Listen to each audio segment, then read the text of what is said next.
surrender is totally over. From now on, we expect trading relationships to be fair and very important. Donald Trump is in no doubt that slapping tariffs on European steel imports is the right thing for the US to do. No, expect it. The EU is equally certain that it's not, describing the move as protectionism, pure and simple, adding that it's not the way we do business.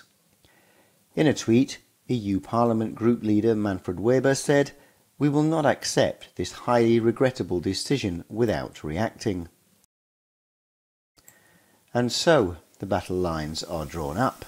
Uncertainty for business on both sides of the Atlantic, especially for Europe's steel and aluminium sector. We need to take safeguard measures for the EU. We are at the front door of a trade war.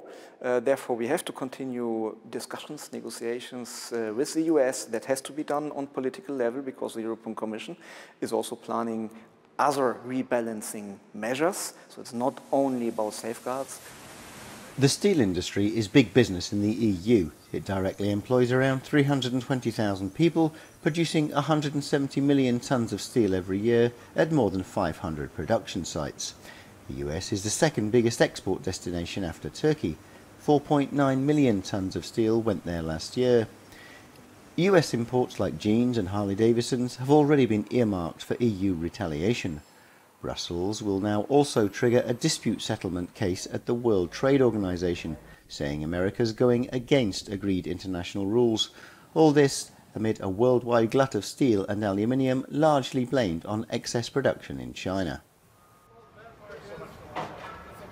There is a much broader issue, a much bigger issue that the administration in Washington is aware of, and that's the distortions in the Chinese economy that need to be addressed. If those issues are going to be addressed, the United States will need to have the EU as an ally. And to be getting into a quarrel with the EU at the same time that we have a much bigger issue is tactically, I would say, wrong and strategically wrong.